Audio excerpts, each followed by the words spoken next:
Up next, we have an amazing speaker for the Skills Builder workshop. So we have Hamid Kayode Alabi. Hamid is a social entrepreneur, author, and SDG youth champion. He's an educator with 12 years of active citizenship and voluntary experience. He completed his master's degree in Africa and International Development at the prestigious University of Edinburgh through the MasterCard Foundation Scholarship. He currently works as the Educational Mentoring Coordinator at Refugee Education in the UK, where he currently manages the Mentoring Hub in West London and connects young refugees, asylum seekers to mentors and educational support. Okay, great. Yeah, so I'll be taking us through how to lead change, and it's nice to facilitate this session.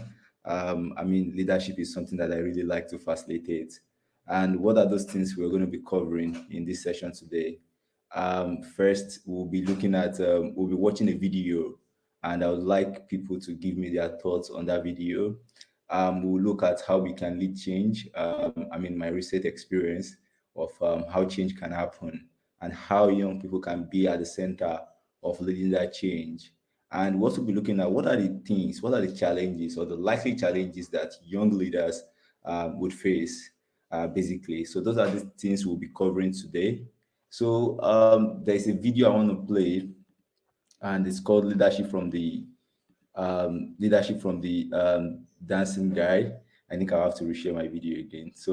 Um, so it's a YouTube video. So um, let me just play the video so people can. If you've learned a lot about leadership and making a movement, then let's watch a movement happen start to finish in under 3 minutes and dissect some lessons. First, of course, a leader needs the guts to stand alone and look ridiculous. But what he's doing is so simple, it's almost instructional. This is key. You must be easy to follow. Now here comes the first follower with a crucial role. He publicly shows everyone else how to follow. Notice how the leader embraces him as an equal. So it's not about the leader anymore, it's about them, plural. Notice how he's calling to his friends to join in. See, it takes guts to be a first follower. You stand out and you brave ridicule yourself. Being a first follower is an underappreciated form of leadership. The first follower transforms a lone nut into a leader. If the leader is the flint, the first follower is the spark that really makes the fire. Now here's the second follower. This is a turning point. It's proof the first has done well. Now it's not a lone nut and it's not two nuts. 3 is a crowd and a crowd is news. A movement must be public. Make sure outsiders see more than just the leader. Everyone needs to see the followers because new followers emulate followers, not the leader. Now here come 2 more people, then 3 more immediately. Now we've got momentum. This is the tipping point and now we have a movement. As more people jump in, it's no longer risky. If they were on the fence before, there's no reason not to join in now. They won't stand out, they won't be ridiculed, and they will be part of the in crowd if they hurry. And over the next minute you'll see the rest who prefer to stay part of the crowd, because eventually they'd be ridiculed for not joining. And ladies and gentlemen, that is how a movement is made. So let's recap what we've learned. If you are a version of the shirtless dancing guy, all alone, remember the importance of nurturing your first few followers as equals, making everything clearly about the movement, not you. Be public, be easy to follow. But the biggest lesson here, did you catch it? Leadership is overglorified. Yes, it started with the shirtless guy, and he'll get all the credit, but you saw what really happened. It was the first follower that transformed a lone nut into a leader. There's no movement without the first follower. See, we're told that we all need to be leaders, but that would be really ineffective. The best way to make a movement, if you really care, is to courageously follow and show others how to follow. When you find a lone nut doing something great, have the guts to be the first person to stand up and join in.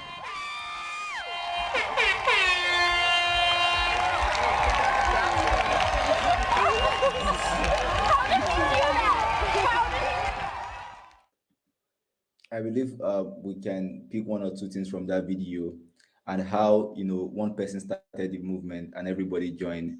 So if you think about a leader that you admire, whether Barack Obama, whether Martin Luther King, or whether Nelson Mandela, most times they all start alone. And after they started and lead courageously, other people tend to follow them. So that's how leadership happen. So looking at the video, I would like people to put in the chat, what are your reflection from that video? What do you think about the video?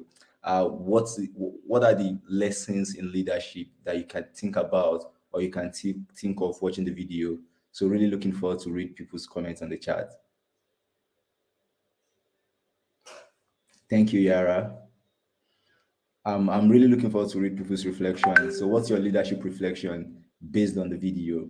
Then we can continue from there.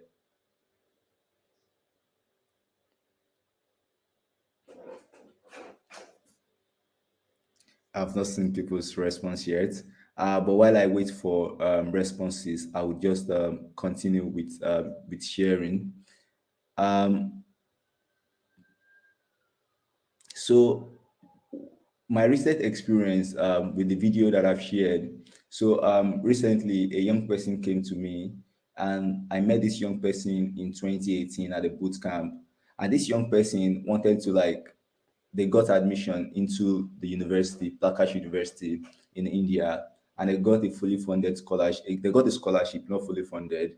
The scholarship covers accommodation, definitely tuition fee, and also living expenses and some other things that they need. But again, the person needs to raise flight to travel to India because the scholarship didn't cover India. It didn't reach out to India. So I got this mail or message from this young person, which happens to be my mentee, and he wanted to raise funds for his tuition for his flight ticket. Um, so when he reached out, I'm like, there's nothing I can donate or there's nothing I can give you. I don't have the money, but we may want to try something or we want to reach out to somebody. We may not want to try, raising funds through our network or through the people that we know. So the first thing that happens through a leader is that there's an issue or or a situation or there's a problem you want to solve. So most of us have identified a problem. We've identified something we want to solve. We've identified, an issue, but we need people to follow us. We need people to create that change. We can't do it alone. So when he reached out to me to raise this fund, I noticed that I need people and how, it's by telling stories. So one of the things that leaders have to do and how I raise this 1,500 is found in the next slide. So the first thing is to show empathy. The first thing I look at is this person needs to raise a flight ticket. I need to stand in the person's shoes. So I've also been in a position where I get opportunities, to attend programs, international programs or global programs. And the challenge was the fund. I don't have the funding. I started like, how do I get the funding? So most times I lose those opportunities. And I noticed that this young person will lose that opportunity if I decide not to take action or if I decide not to take responsibility. So through my own experiences, through my own story, understanding what the person is going through or this young person who have reached out to me is going through, I have to understand that I have to show empathy. I have to stand in his or her shoes. So that was one thing that I did. And I was able to say, okay, let me create a story, or a narrative based on what I know about this young person. So again, it comes with then there comes a purpose, create and start with why. So if you want to lead a movement or if you want to create a change, you have to start and lead with why. So look at the dancing guy. The dancing guy started with the intention that other people will join him. And every other person who joined him also led other people to join. So create and start with why. So when you want to lead this, you need to start with why. So my why is surrounded around my story, understanding that I have been through this situation before, and there's a need to help someone who needs the help right now. There's a need to raise that money. There's a need to raise 1,500. And I did this in 3 days. So I started with why. I had a reason. I had a why. We need to raise the funds for this person. This is the story, and this is why I'm doing this. So I went ahead, went on social media, and created a narrative and created a story to ensure that I raise money for this person. So when I share the story, from the first person who donated, the person reshared, and everybody continued to reshare, and then other people continue to join the movement. The truth is that people most times they are scared to be part of something. But when one person take a step, other people would follow. So it's very important to take responsibility for everything we are doing and to be consistent with it. So what I did was, after I shared the fundraising, I didn't just keep sharing. So the moment I received the first £50, which is like the first donation, I went on my WhatsApp status, I went on my link, like on my stories, and I keep sharing and sharing and sharing and giving an update. The moment I receive £100, I keep sharing, and people like, it seems this thing is becoming real, and people want to be part of something. So it's not about the intensity. It's not about just posting once and letting it go. It's not about saying that I want to lead this movement now and letting it go. Leadership is about consistency, not about the intensity. So let's take, for instance, you go to the gym the first day and you want to grow a muscle. The muscle wouldn't just grow, or you want to grow a six packs. It wouldn't just grow in a day. It takes like you know going to the gym every single day for 1 year before you can have a six packs. So it means being consistent as well. So every single day I was posting, I was updating my WhatsApp status. It seems like that was like all the job I was doing. And from there we grew from £150 to £200 to £300 to £500. And people are surprised. So this is how leadership works. When you take that courage, when you take that movement, when you're moving and you're sharing the story and you're updating people, people want to be part of something that is successful. People want to be part of that story. They want to be part of that success story. And you can only do that until you're consistent about the change you're trying to create, and you're also telling the story. And the reason why storytelling is quite important in this part or in this area is because, for example, look at when Martin Luther King gave the I Have the Dream speech. Imagine there wasn't a story, right? There wasn't a lot of people to hear it. With the movement, imagine it's just like just 5 or 10 people who listen to the I Have the Dream speech. But because a lot of people were involved, because there was a megaphone, because there was an amplifier. So to create that change, we shouldn't just live in our corner. There's still need to amplify that why. There's a need to call other people to join us. There's a need to to be consistent with it. So we need to also show courage and believe. And how does courage come in? So there will be a time people would challenge you, like, why are you raising these funds? So while I was raising these funds, or while I was sharing on social media, somebody came to me and said, hey, are you how much does this person lead? Is this person traveling to the moon? Some came and asked questions. Where is this person even traveling to? Is it not just India? People came in with a lot of questions. People were like coming in with a lot of challenging me on different aspects, or different ways. Some people were like asking more questions. But the truth is that when you show and that's where courage comes in, right? Showing courage and believing that this will happen, right? Even no matter how people would come and challenge you and say that you can't get this done, or you can't solve this challenge, or you can't solve this problem, or you can't lead this movement. There's a need to constantly show courage. There's a need to constantly take risk. I know the risk it takes to like keep sharing and sharing, understanding that sometimes I might, people be like, hey, why are you even sharing? Don't you even have the money as a person? Like, can't you afford such funds? Why are you raising the funds? But again, that's not the case. It's about building the movement. It's understanding that I know that there's something here. I understand that there's a why, there's a problem I want to solve. I want to raise this money. And there's a need to constantly show courage and then believe. So I think that's something we also need to learn. Invite others through your action. The truth is that most times when we want to lead change, it's very important to invite others through our own action. There's something I learned when I was growing up. It's leadership by example, leading the way through, showing example, showing that, you're leading, like, you're also involved in the movement. So constantly, I was telling the story, I was sharing, I believed in it, and constantly as I was sharing, I saw people sharing as well. I saw people resharing on their own wall. I saw people sharing on their WhatsApp status. I saw people sharing it on their Instagram stories. I saw people doing that because they saw the action, they saw the way I took it.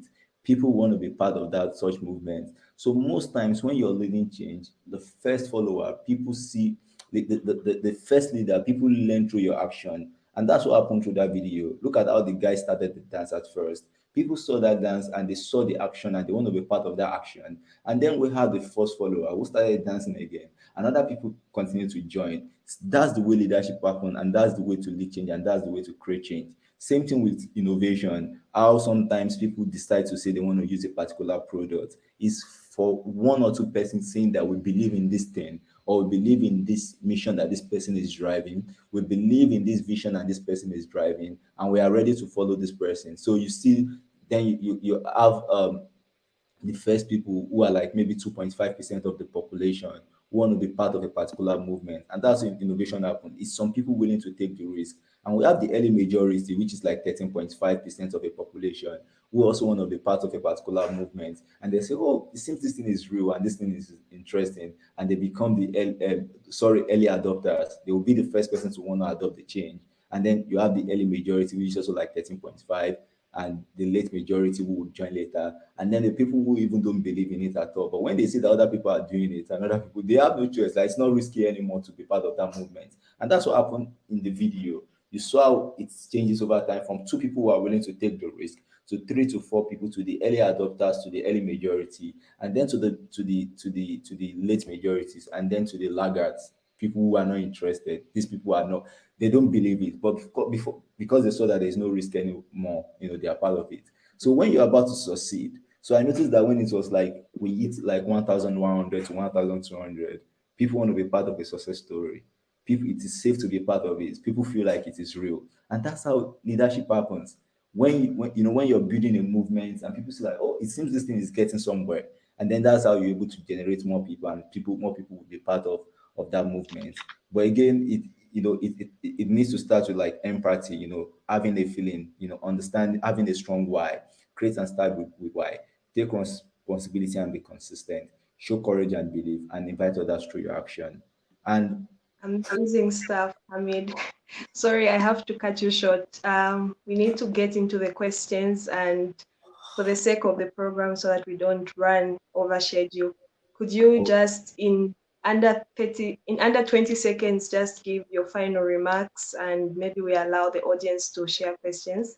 oh, great. That would be fine. I mean, I don't know. I'm already like I've went up ahead and above the time. So, what are the challenges that young people face in terms of like leading or creating change? The first is fear of failure, and that's you have to deal with self first. The fear of failure, the fear of what other people would think, and the fear of trust. I think that's something that needs to be solved. And again, the resources, the money and social capital to create change. You want to lead change, you need resources, you need money, and you need access to people. So young people want to lead, they have the ideas, but the truth is that they don't have the resources and money to create change. And that's why there's a need for us to find our resources, even if it takes like having an issue you want to solve or taking a side job just to fund your vision or your mission. Again, I would have loved to like look into this deeply, but I would like to stop here, and I would like to just stop with a story, briefly. A young boy went to his father and he said, "Father, I want to test you." The father said, "Go ahead." He said, "Father, in my hand is a bird, and I want you to tell me if the bird is dead or alive." And the father said, "If I should tell you the bird is dead, you will release the bird and say it is alive. And if I should tell you that it is alive, you will strangle the bird until it dies. So to lead change, it is in your hands. The solution is in your hand. You hold the key to lead the change, and you hold the key to start a movement. Go on and start that movement." Thank you. Thank you so much, Hamid. That was amazing. That was it was well articulated. It was, thank you so much for sharing the leadership journey. I enjoyed the video. I enjoyed what you've shared. If anyone out there has any questions to ask Hamid, feel free to go ahead as we quickly rush into the next session. Hashri, would you want to take it up from here? Sure. I think we have a few questions to be answered before then. So if you could check the chat box, we have, what do you think would be the best way to make it so your teammates participate and do their work by Ansh? What do you think, Ahmed? So it's very difficult to manage teams. I won't lie to you because I've managed team as well, and I will continue to manage team. And I think one thing that people look out for is that when people know that you have their back, they will have your back too. I think that's the way you can get team to work. Is because so it's not just you giving people to do something, but you also being part of that thing. You showing up as a leader, and people are following because you're also showing up. And aside all of those things, aside showing up, I think there are some things that our team needs that we don't get to know. Sometimes our teams are going through challenges, like our team members are going through challenges. So the little check-in, goes a long way to get a job done. You might think, oh, I'm checking in on this person. You might not know the efficiency or efficacy of checking in with that person, but sometimes just saying, how are you doing? Is there anything I can help you with? Could go a long way for someone to be active because they understand that you have their back. And the truth is that people will get things done because they know that somebody will check up on me, because they know that the leader is not doing it for themselves, because they know that the leader cares about the people they serve. Leadership is about caring. It's about caring about the people you serve. And when you care about the people you serve, they also care about the job that you give to them. And when they also care about the job, the people they are also reaching out to, or the people they are also leading, will also do the same for other people. So that's how leadership works. So sometimes it starts with us, the way we take care of our team, and that's how we can get other people to participate in a particular movement. I don't know if I've answered the question, but I mean, that's what I think, and that's what has worked for me as a young leader working with other young people. Fantastic. As long as we get your perspective, I think that's the answer then. There's no right or wrong. I think we have a last question, and it would be great if you could keep it concise and brief. How would you recommend that young leaders go about starting a movement? this, Bayar. this is like I would say, like, you should be your first when you want to start a movement. I think you should be the first person, to lead that movement. Start, do it afraid. Don't be scared, right? Just you understand there's an issue, and you're passionate about that issue. Go all out to solve the issue, and people would learn from your own example, and people want to be part of that movement. So it starts with why. I think that would be the case, and just start. Even if you don't have all the resources, even if it takes you to just start with one person, start with one person, tell the story, and watch other people join the movement. Fantastic. Thank you so much for joining us today, Hamed. It's been a pleasure to have you here. Yeah, I We mean, stay tuned. my greatest pleasure, and yeah, I'm looking forward to the reflection from this session, and thank you for inviting me. Thank you so Thank you much. so much, Amir.